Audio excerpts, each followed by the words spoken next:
弟兄姊妹平安，今天是2022年的8月25号。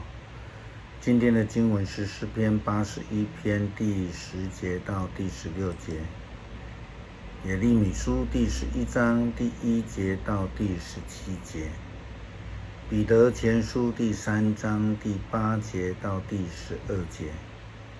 今天要跟大家分享的主题是受苦。有人喜欢传福音给未信的朋友，他们的热心使人感动，但是却时常听到有人说，信耶稣就不会生病，或者听到有人说，信耶稣就没有苦难。事情真的是这样子吗？信耶稣的确是能够蒙福的，而且有上帝的同在，能够有平安，那是因为主与我们同行，并不代表说不再有苦难，不再受苦。事实上，在历代上帝的仆人、先知，他们都在受苦，是为了上帝的义而受苦。选民却成了先知受苦的加害人。耶稣基督在差遣门徒就告诫他们，将来他们会遇到试探，会遇到苦难。他们要留意，我派遣你们出去，正像我把羊群送进了狼群当中。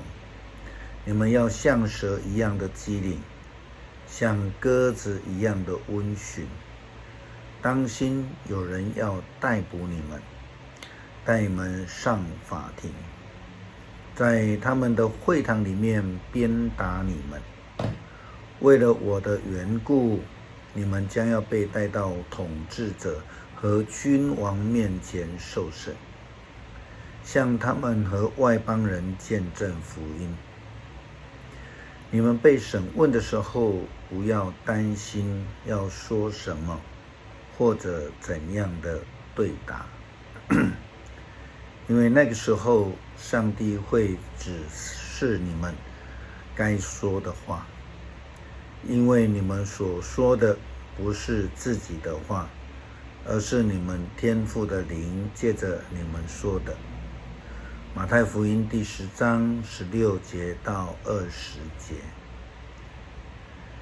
耶稣基督另外在马太福音第5章山上宝训当中的8福也这样说道：为了实行上帝的旨意而受迫害的人多么有福啊！他们是天国的子民。反而因为福音的缘故，遇到苦难的人就有福气了。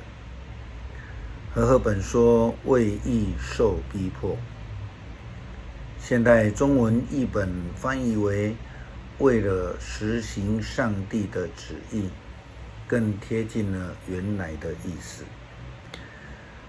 如同上帝对耶利米先知所说的话，上主对我说，你要听清楚这约的内容，然后向犹大和耶路撒冷的人宣布，我上主以色列的上帝这样说，谁不遵守这约，谁就受咒诅。我从埃及，从那燃烧着的火炉中把他们的祖先带出来时，我与他们立了这约，我要他们服从我，遵守我的命令。我告诉他们，他们若服从我，就是我的子民，我要做他们的上帝，这样我就实现我对他们祖先所发誓的约，把他们现在居住流奶与蜜这肥沃的土地赐给他们。基督徒所得的恩福，就是与上帝所立的约。上帝应许，上帝保证赐下的恩福。有个但书，就是基督徒应当要遵守上帝的诫命与旨意。因此，现代中文译本翻译八福这样说道：为了实行上帝的旨意，能够这样做的人是蒙福的，或者应该是说，一个蒙福的人，这是最基本的要求了。可是选民以色列人，甚至基督徒们却是不听。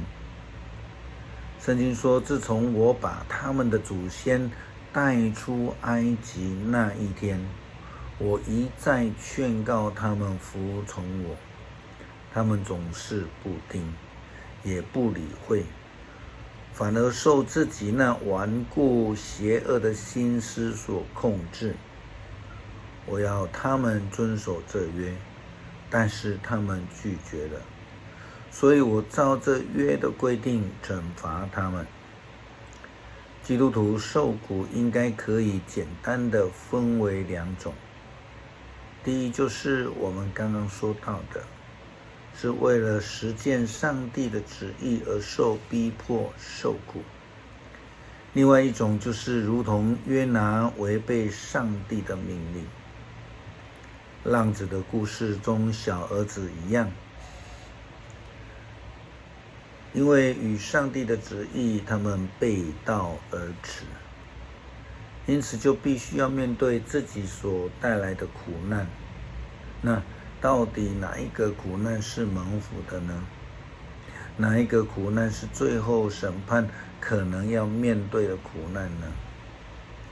耶利米书第11章17节这样说道：我上主万军的统帅栽种了以色列和犹大，但现在我要降灾难给他们，他们作恶，自己招惹了这灾祸。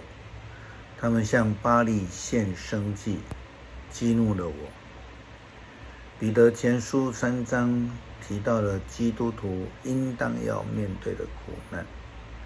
圣经说，总括来说，你们都要同心，互相的同情，亲爱如手足，以仁慈谦让相待，不要以恶报恶，以辱骂还辱骂，相反的，要以祝福回报。因为上帝呼召你们的目的，就是要赐福给你们。基督徒的蒙福，是因为自己努力的追求上帝的义，努力的活出美善的生命，远离恶事。彼得说，正像圣经所说的，谁要享受人生的乐趣，希望过好日子，就得禁止舌头说坏话，禁止嘴唇撒谎。他应该避恶行善，一心追求和平。这样的生命标的才是义人的生活，才是蒙福之道。彼得又说道，因为主看顾义人，垂听他们的祷告，但他要向罪恶的人变脸。诗篇81篇第1节、第10节到第16节，要向护卫我们的上帝欢呼，要歌颂雅各的上帝。我是上主你的上帝，我从埃及带你出来，张开你的口吧，我要喂饱你。但我的子民不听我的话，以色列不服从我，所以我任凭他们顽梗，继续他们愚妄的行为。我多么希望我的子民听话，我多么希望他们服从我。我要迅速击败他们的仇敌，征服所有敌对他们的人。恨我的人要屈服在我面前，他们要受永远的惩罚。但是我要给你们最好的麦子吃，让你们享受野蜜的美味。恳求上帝与我们同在，与我们同行，保守我们，如同主教导我们的导词，不叫我们遇见试探，救我们脱离凶恶。感谢祷告，奉主耶稣基督的名求，阿们。